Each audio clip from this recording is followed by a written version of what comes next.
Good morning, good afternoon, depending on which time zone that you're on.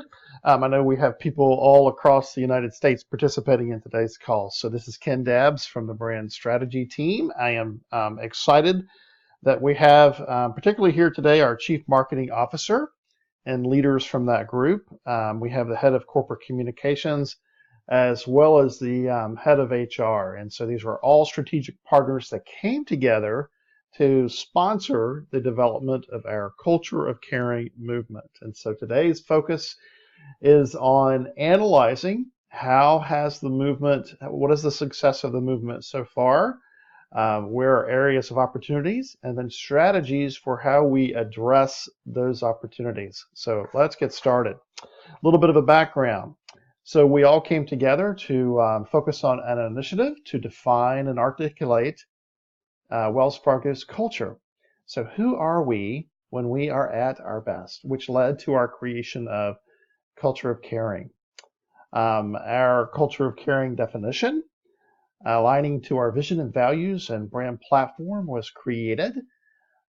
4,000 team members, if you'll recall, provided input that led to the development of 3 caring mindsets describing caring behaviors. The launch happened in April of 2015. We're almost approaching that year anniversary. As part of the launch, our CEO, John Stump, did a stellar job of announcing and kind of defining and in a heartfelt way described our culture of caring. Simultaneously, we launched the Culture of Caring intranet portal, and it included Culture of Caring stories. So the Culture website has been updated continuously with very compelling Culture of Caring stories. We actually developed and introduced Culture of Caring program identity and guidelines so that our communications would be branded, so that they would all look the same and all kind of reinforce the same strategic message. We developed and launched a Culture of Caring recognition program, and then finally, Culture of Caring online innovation suggestion box. What you see here is our vision and values, which are posted on the internet for all of our stakeholders, internal and external, to see, was updated with our definition of our Culture of Caring. And so you see that at the bottom here. All of us are very familiar with that. On the right, we see the actual new Culture of Caring mindsets that were developed from that focus group of 4,000 team members who helped us, again, to define us at our best. So what we want to do is we examined our Culture of Caring movement so far with this lens, looking at intelligibility, truth, truthfulness, and legitimacy to assess how effective is the Culture of Caring movement as it is attempting to resonate with team members. And are they receiving the message well? Are they aligning with kind of the sentiment and the spirit of Culture of Caring? Is it something that we're seeing where there is traction being made that would tell us so far it's on the right track? And so that's what we'll look at in our examination, beginning with intelligibility. And so intelligibility, we ask the question, what did the sender intend the message to mean? So, that our Culture of Caring describes our culture when we are at our best.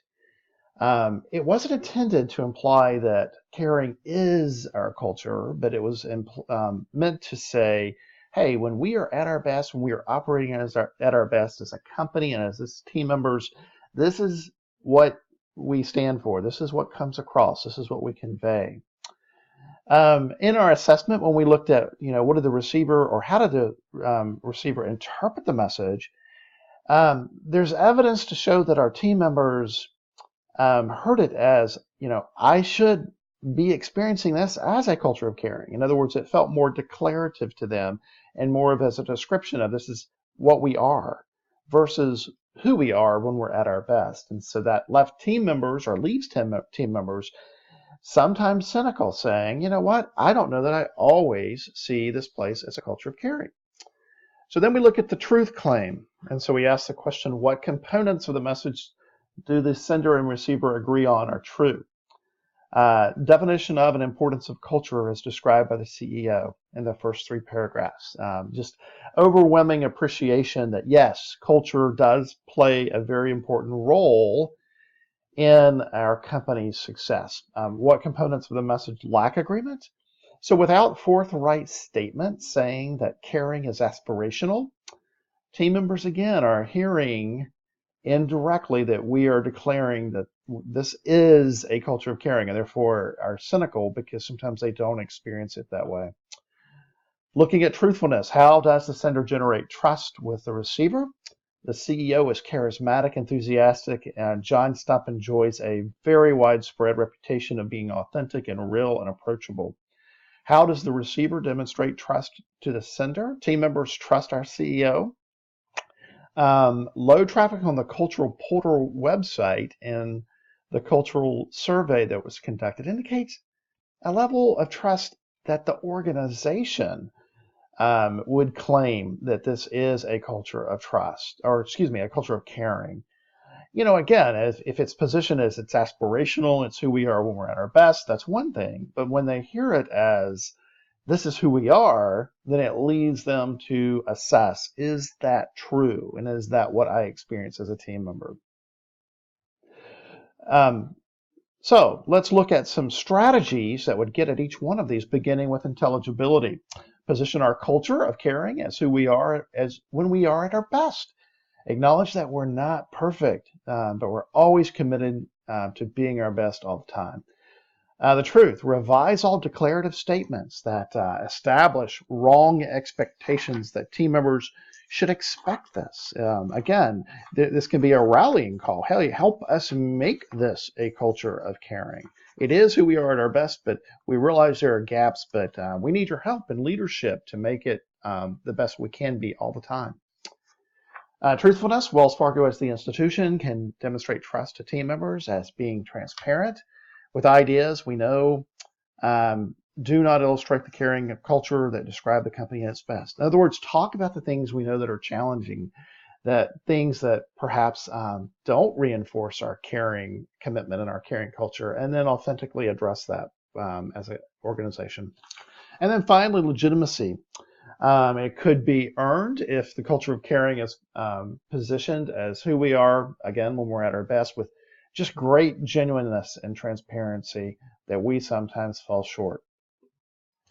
Looking at this and stepping back and examining the strategies as a collective whole, it just becomes so clear that we did need to do this assessment to examine the discourse from team members. We want to know, how are they receiving this? How are they hearing this message? Did it go out as intended? Do we have opportunities for improvement?